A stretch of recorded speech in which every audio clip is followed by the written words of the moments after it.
He is the Chief Financial Officer for Twisted X Group, which is a footwear company based in Bozeman. He spent most of his career working at small to medium-sized high-growth companies in financial and operational roles, including accounting, finance, sales, HR, and more. We have a very applicable to your position because you all wherever you're at. We're a finance staff, we do accounting, and all kinds of operational. So we're excited to have you here. And his passion in this role is understanding the teams and doing everything that is essential to succeed and grow, and helping them navigate where individual journeys with tools with feedback.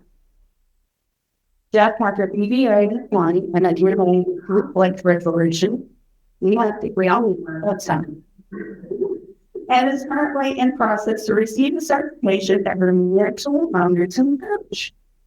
Jeff is married to Kelly, a therapist specializing in trauma therapy and non-adolescent children, 5 on marriage and 5 grandchildren.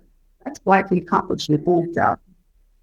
Jeff has been honored to be the recipient of the DCO, that's Dallas CEO Financial Executive of the Year, the Dallas Business Journal CFO of the Year, and the CFO Excellence Award winner for Appalachian International Council. Jeff helps the legal legacy here where people are very young and helping them live in their best life. Sought leadership mantra begins with that leadership starts with caring.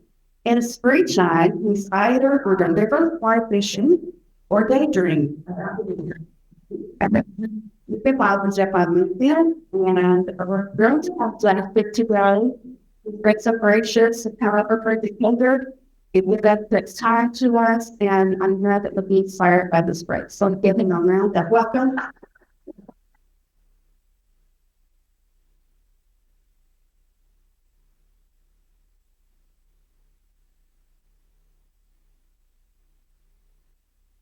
See if I can get this a rolling. Start yammering for a little bit. Okay. Well, good morning. It's great to see everybody. I'm sure y'all were excited to hear you had an accountant coming to talk to you. Because accountants are fun. We wear coats like that all the time. Not really. But yeah, a little bit about me. Obviously, Kathy ran through the IO, but I did get an accounting degree way back when. 25 years later, I went and got a master's degree in conflict resolution. And I'll explain a little bit more about that in a second. But I spent most of my life in accounting. I did the typical public accounting gig and then went into healthcare and then wound up in Decatur working with a college buddy. If any of you are into team roping or anything Western NRS in Decatur, I worked there for 19 years. And there I got to really live out my passion. When I interviewed with David, I told him, I said, I don't want to be just an accountant. And he said, okay, cool. And so day 2, I was the HR guy. Day 3, I was the IT guy. And by end of year 1, I was the general manager for retail. And it just kind of went like that. And it happened that way because I hate accounting. When I went to college, I wanted to be a psychology major because I've always been interested in what makes people tick. And I was talking to my parents and they said, so what are you going to do? I said, I'm going to be a psychology major. And they looked at me like I was from outer space. And they were like, well, what are you going to do with that? I don't know, I'll figure it out as I go. And as we talked, they weren't going to be able to help me very much, but they came up with a plan and said, we'll pay half your tuition if you'll get an accounting degree. And, 18 years old, no money. It's like, okay, take the money. So it's kind of like my NIL deal. But so I went and got the accounting degree and I've done accounting. It's been a great way to make money and feed my family, but I've always been what makes people tick. And thank you. Sure. And at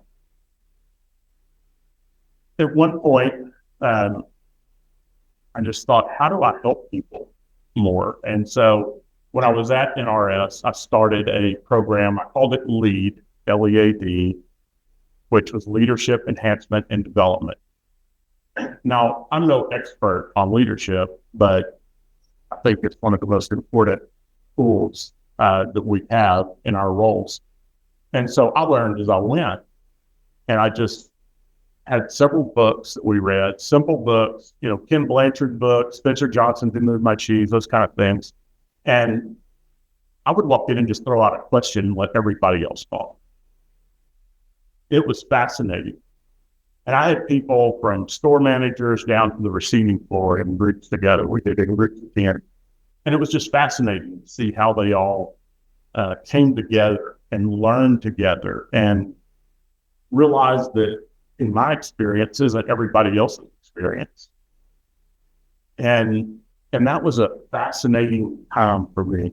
I did 4 or 5 of those groups before I left there. And it was just wonderful.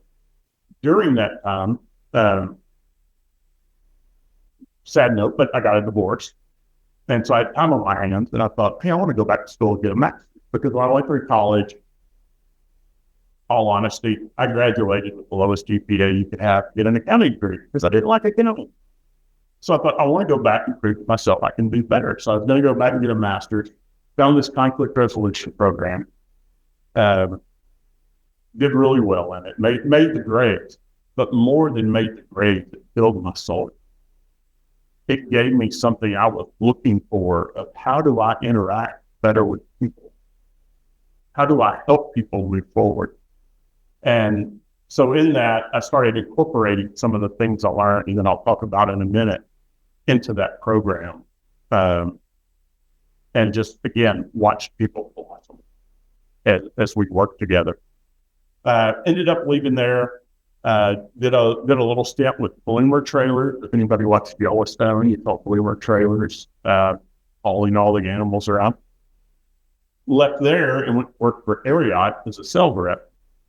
Never been a sales rep. My dad was a sales, insurance salesman all his life, and I'm just like, I'll never do that. Went to work as a sales rep, fun job. I had the number 4 account in the company, and they ended up selling the boot barn, so my job kind of went away, and started at Twisted X, and I've been there for 9 years, and it's been fascinating. I have tried to bring in some of the same things at Twisted X that I did, when I was at NRS with my team. And again, I'm fascinated by how people really want to come together. They really want to work together, but they've just got to have that spark. They've got to have somebody who cares. Excuse me, I'm going to have to take some breaks for water. I had the champion of all sinus infections last week and dealing with medicine. So a little bit about my background. I'll also tell you I had a mother who was a classroom educator for 31 years. So I've been around the teaching profession for a long time. I have a daughter who's a teacher in Arkansas right now. She's a dyslexia interventionist. And she recently, or 2 years ago, got her master's in, I believe, educational leadership at UNT and is working on her doctorate now. So that one day she may join your ranks. And I have a daughter-in-law who's a 2nd grade teacher in the Eagle Mountain School District. So education has been in my life forever. I respect teachers so much. I coached youth basketball when I was little. I thought 1 hour, one night a week was going to kill me. Like, how do people do it 8 hours a day? And so anyway, just have a high level of appreciation for educators. Kathy mentioned it in the bio. Leadership to me is caring. Starts and ends there. It's not about how intelligent you are. It's not about what your title is. It's not about all your educational achievements or anything else. Leadership is caring. You're going to hear me say that a lot today. And I may even make you say it with me a few times. Just so you buy in, I get some buy-in with you. Leadership is caring. Let me make sure I know how to operate this thing. Is it the button to the right button?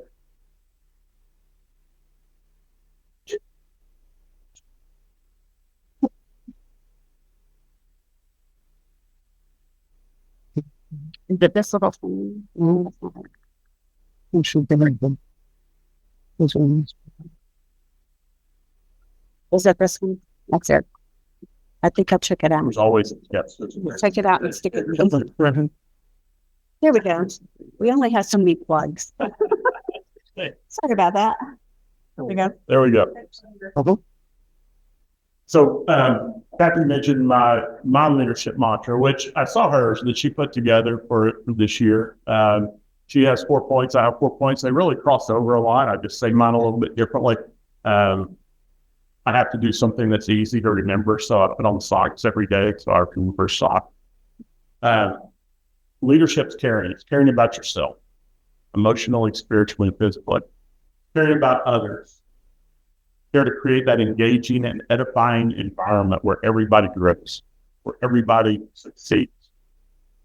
Culture. You got to care about your culture. You've got to be intentional about creating a culture that allows people to feel a part, that allows people to feel like they have a voice, that allows people to feel like they can be not just a participant, but part of the team. And then you've got to care about curiosity, and you probably wonder why I spelled it with a K. I've already got you curious, right? So I just did it because that seemed like a good line. But you've always got to care about learning and encouraging learning. Whenever we stop learning, I've watched this, as I've gotten older. I've got a mom who's about to turn 91. And my dad passed away when he was about 83. And, I just realized when they finally slowed down enough that they weren't learning new stuff or doing new things, and their life changed dramatically. And so, mom's 91. She still gets on her iPad and, plays her games and does her thing, and is out there looking at stuff because she's still staying engaged. And even though her body's not cooperating with her, her mind is still really, really sharp. Always got to be learning.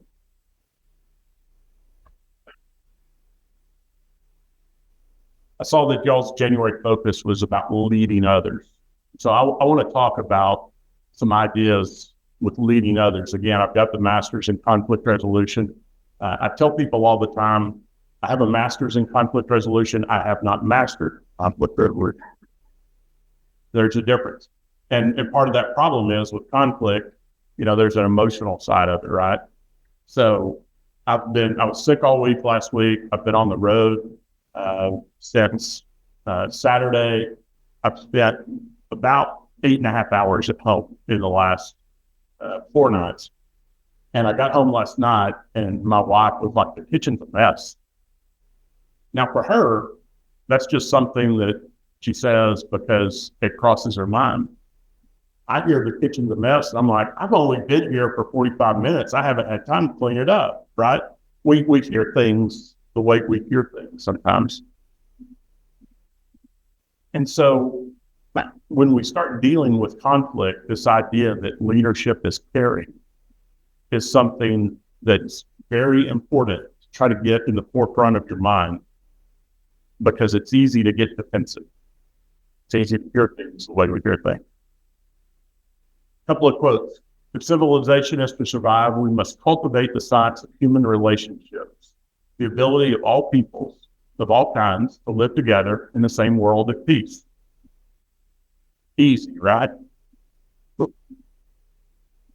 And then the other big one, I love you more than coffee, but please don't make me prove it. That's me and my wife in the morning. We have to have the coffee hot set or have them give us coffee first thing in the morning.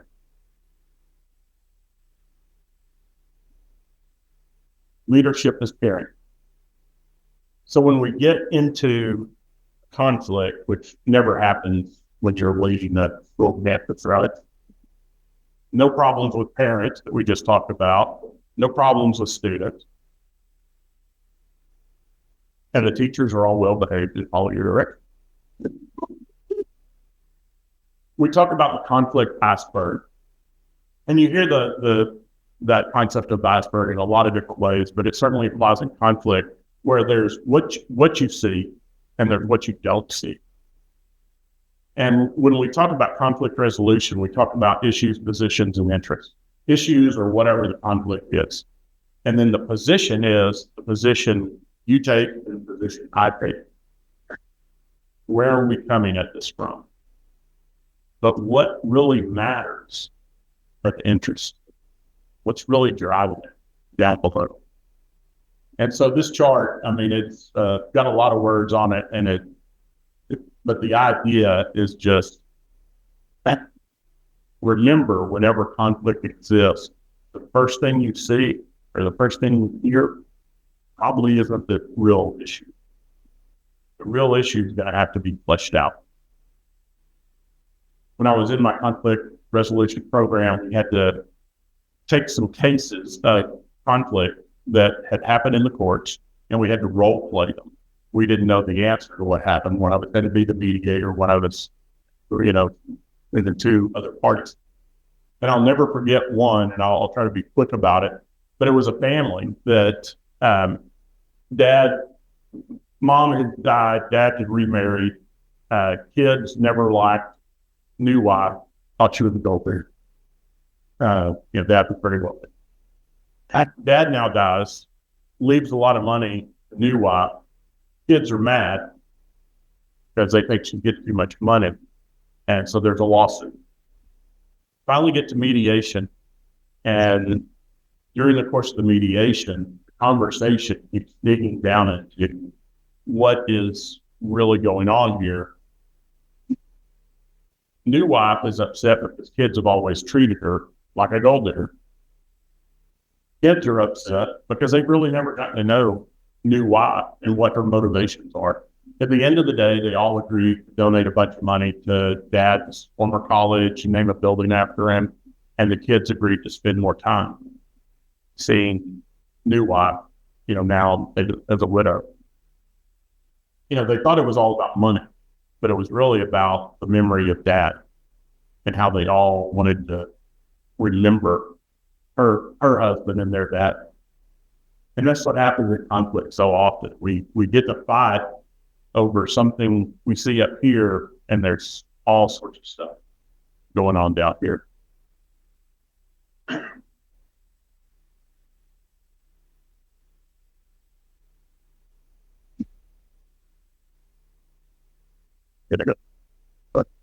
So we're all built for community. I believe that we're all built for relationship. Whether you're an introvert, an extrovert, everybody wants to feel connected. Everybody wants to feel like they have relationship with other people. And it's certainly that way in our teams. Our teams want to feel connected. And I have worked in places where that disconnected person was horrible to deal with. And it may be their fault that they're disconnected. It may be my fault that they're disconnected. It may be somebody else's fault. The key is, how do we get connection? How do we grow connection?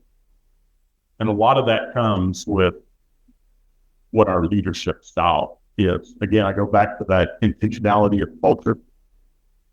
I've got a lady that works with me that early on, we didn't get along great. And today, she's one of my biggest supporters.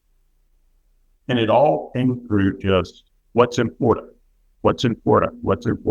and growing together so that now we have a common goal. And as we've dealt with conflicts, we've worked together. This, I get a kick out of this. I can't read it way up there, but it says, I'm still not sure how it happened. 1 minute we were bouncing ideas off each other, and the next thing I knew, we were using furniture instead. Isn't that how it goes sometimes? 1 minute we're just talking about something, and the next minute we're at odds with each other.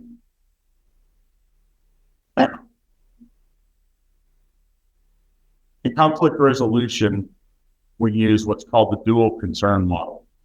It's concern for others and concern for self. Because in relationships, that's kind of what it comes down to, right? How do we fit in together? How do we work together? How do we communicate together? And how do we deal with conflict together? And so there's this dual concern model. Concern for others, concern for self. And these are the 5 basic conflict styles. Now, knowing your conflict style is very important in how you deal with conflict. Knowing the other person's conflict style would be a huge deal if you knew it or could figure it out, because that helps you move forward faster. But the 5 conflict styles are, start down here, if you have low concern for others and low concern for self, you just avoid the conflict. If you have high concern for yourself but low concern for others, you're competitive. You want to win no matter what. Yeah. If you have high concern for others and low concern for self, you just accommodate whatever they want. You just give in. Compromise is right in the middle. Typically compromise is what we hear about as the best way to resolve conflict. Well, we just compromise. We'll talk about that in a second. And then collaboration is high concern for self and high concern for others. Let's talk about these conflict styles. Collaboration is the true win-win style. Collaboration takes the longest and gets the best results because you figure out better ways to do things. Again, accommodation is you win, I lose. It's either just not important to me or I'm so afraid of conflict, I just give you what you want. Compromise is the you lose, I lose. We both give in. We both give away things just to get along. In the competition, compete, I win, you lose, and then avoidance, nothing happens. It was fascinating. When I started my master's degree program, this was one of the early exercises we did. When in my roles, I've always, especially because I've had HR and other things, I've always had to help other people through conflict. I was always very good at it. When I had to deal with conflict, I was very bad at it, personally. And it was funny. I took the test and to see the assessment. My highest conflict style was accommodation. My second was avoidance. So I couldn't just give you everything you wanted. I just tried to hide from it. And just a personal aside, but as I look back at my first marriage and how things ended, it was amazing to get this picture of who I was and how that played out in that. Fortunately, 3 years and $40,000 later, my conflict styles have changed. So I've learned a lot. But knowing your conflict style and knowing how you handle conflict and then understanding the dual concern model is a big first step in dealing with conflict. Another great quote that I love: we do not see things as they are, we see them as we are.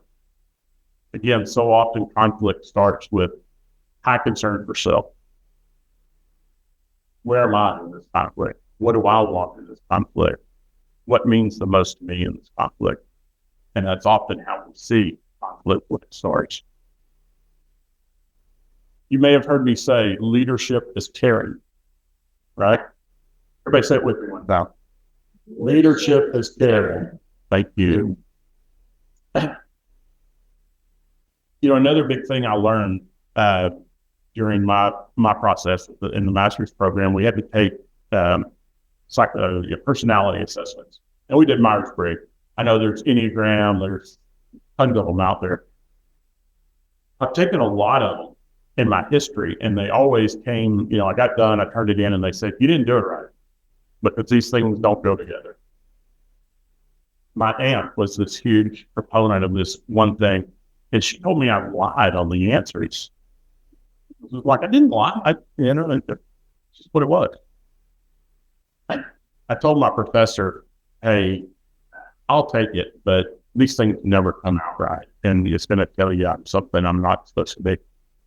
Took the test, and I'm an INFJ. I won't go into all the details of that, but I was reading the assessment about it. First thing it said is it's the rarest of all kinds. Only about 1% of the population is INFJ. Okay.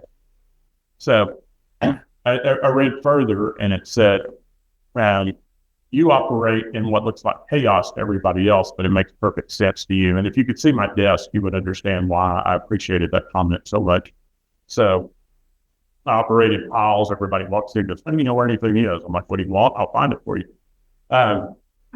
And so I bought into Myers-Briggs, certainly, but more so the understanding that we're different. We're equal, but we're different, right? Our experiences, our environment, just our personalities. We just come out into this world with different traits. But we get in conflict and we see things the way we see things and think everybody else should see things the way we see things. How does that work for us? I was talking about teaching the class when I worked at NRS, the lead class, and I brought this into a couple of those last classes. It was amazing to watch the light bulb go off when people in a group of 10 or 12 realized they were the only one with this personality type, and the way they addressed things and the way they responded to things was different than their coworker that they'd been having this disagreement with or this argument with. We have to understand that in this room, we're all different. Now, I've done this training, and normally I do this training as a 3-hour training. I've distilled it down to about 45 minutes for y'all. So you're getting just kind of the high notes, but I did it for a group of social workers. Guess what? Personality types were very similar in that group. But they had to deal with ER nurses and doctors and other people in the hospital system that didn't have their personality type, and they finally figured out why they couldn't get along, because they all have their thing they're looking for a patient that's different from somebody else. And so when they're talking to them, the ER doctor, the ER nurse has has a specific thing they're thinking for that patient, while the social workers are thinking about what happens when they get out of here. Doctor and nurse are just trying to keep them alive. Very different things. And all of a sudden, this big aha moment of why we can't all get along. Different personality types, different roles. Leadership is caring. When we're the leader, we have to be cognizant that not everybody's like us. Not everybody thinks like us. Not everybody has the pressures and demands that we have. They have other pressures and other demands. And then you add the concept of what's going on in their lives. I mean, that's something, I grew up with that. You leave home at home and work at work. How's that working for anybody? We bring it all with us everywhere we go. First thing my wife asks me when I get home every day is, how was your day? I was supposed to leave that there. But since you asked, I'll tell you. Yeah, I mean, I'm dealing with a 91-year-old mother with health problems. I had one of my ladies recently dealing with a father who passed away and was, in hospice. I've got an employee who's got stage 4 cancer. Only to tell them to leave it at home? Mm-mm. I'm in it with them. But we're all different, and we all handle those things differently. A lot of us wear masks. Literal masks. I wore a sport coat today so I would look a little bit more professional. I could have put on my khaki pants and looked even a little more professional, but I'm not going that far. Every day we do things to kind of build that facade. And we do it without even thinking about it. Guess what? So does everybody working for us. So how do we realize that we're equal, but we're different? We have to care. Conflict, I mentioned, when we go into conflict, I go in thinking what I'm thinking. They come in thinking what they're thinking. Neither one of us probably holds all the truth. So there's your side, their side, the truth, and then understanding somewhere in the middle of how do we get to how we understand each other. And not just that, but then how do we go forward? And understanding is where the care is. It's laying down my wants, my thoughts, my desires for a minute, opening the door for them to do the same thing, and working towards that middle.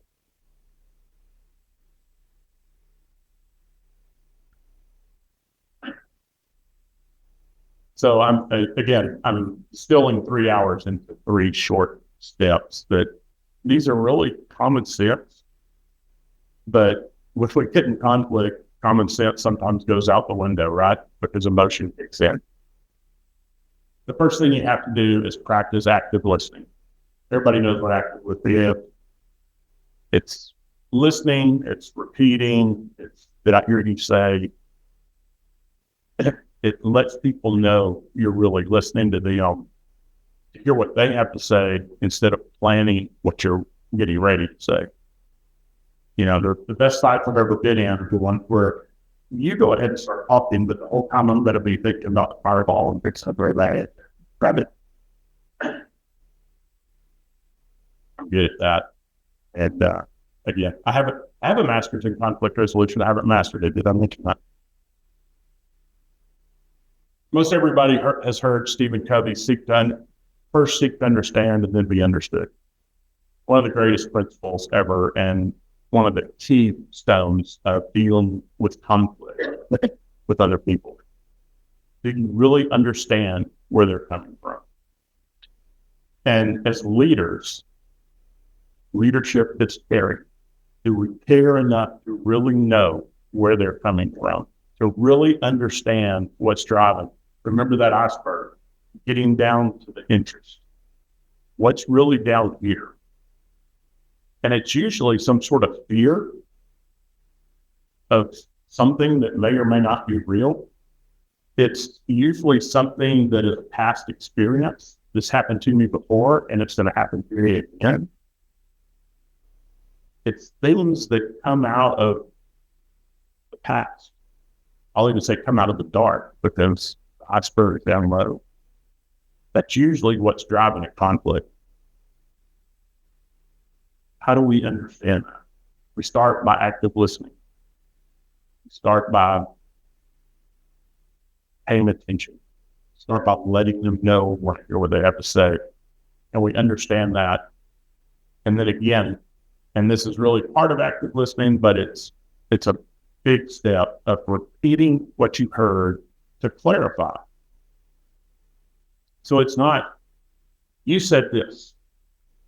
It's, let me make sure I heard you right so that I'm clear what you said. And then repeating it and giving them the opportunity to clarify. Again, people sometimes say, well, what I really meant to say was, well, that's not what you said before, right? It's easy to jump back in and try to push the ball ourselves instead of letting them explain themselves. Let them get it out. But that's the caring part. In conflict, we're generally not caring. We're, how do I get what I want?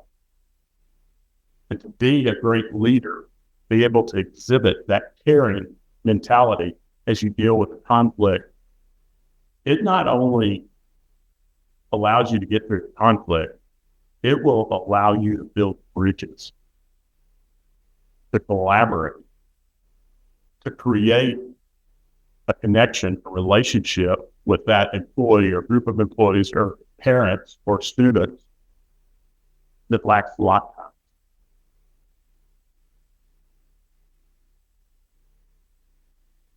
And it's one of the things we don't really think about in conflict, because we usually think about conflict as something pretty fast and we, got to push through it. We got to get over it. But how we deal with conflict and how we resolve conflict has ripples. What happens when you have the teacher or parent you're dealing with, if you've got a conflict with, and you resolve it in a way that you both walk away feeling good? What does that parent or that teacher go say to other parents or other teachers?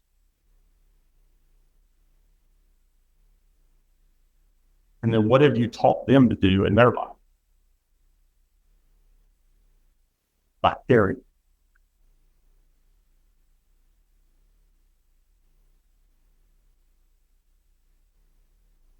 Because I'm kind of a smart aleck, I had to throw this one in there. Sometimes I think the collaborative process would work better without you. That's often how we feel. But just let me handle this and I'll take care of it all. But we can't do that. We have to learn to work together. We have to exhibit a model of care. I feel confident today saying I'm sure that you have gotten to where you are because you care about a lot of things.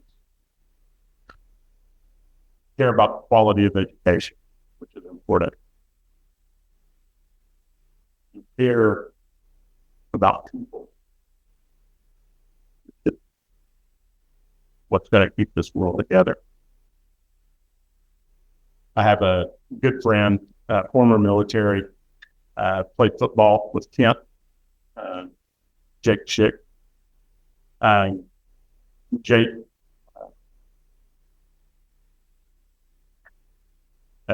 sometimes I get emotional when I share the story, so bear with me. Jake lost limbs and a lot of things in Afghanistan and survived all of it. Barely. I mean, I forgot. I mean, he had like 60 blood transfusion, fake leg, missing fingers, all these things. He was a Marine. And the first time I heard him speak, he was at one of our company events. And it closed by saying, people have asked me, knowing what you know now and dealing with what you deal with now, would you do it again? And he says, I can 100% unequivocally say yes, that you were worth it.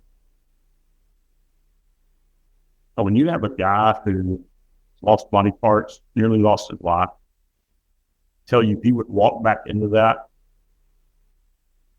you're worth it because I'm worth it. How do we look at our coworkers?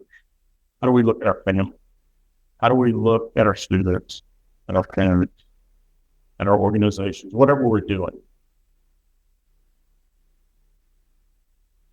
Do we care what these people are worth caring about? I believe you do. I believe that's why you're doing what you're doing, because you believe the future is certainly worth caring about. So as you go out and you deal with all the challenges, all the problems you have, know that caring is where it starts. Just a couple of caveats. Conflict resolution, never do it by email or text. Guess what? Two of the biggest things to resolving conflict are tone of voice and body language. You don't get that through an emoji. You just don't. Deal with conflict face to face. And then choose your words carefully. Words are powerful. They can destroy and they can heal. So when you get into conflict, try to stop. Try to take that breath. Try to see it from the bigger picture.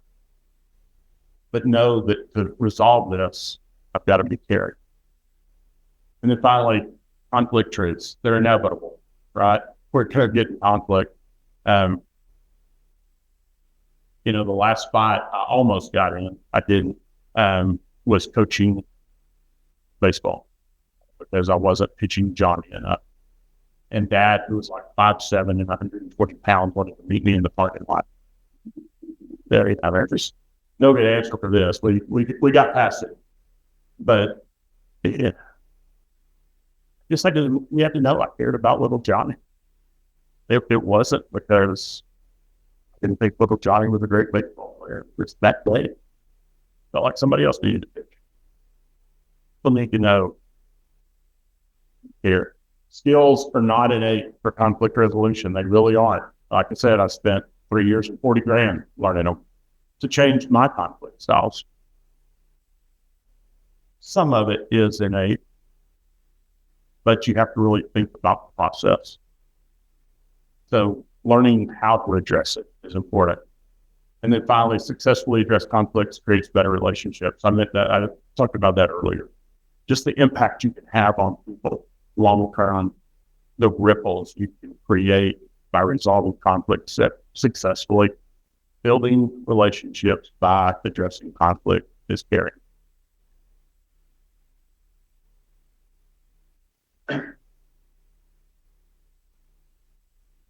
I hope you have, if you've got anything related to care, one, leadership is caring. Did I make that clear? I hope so.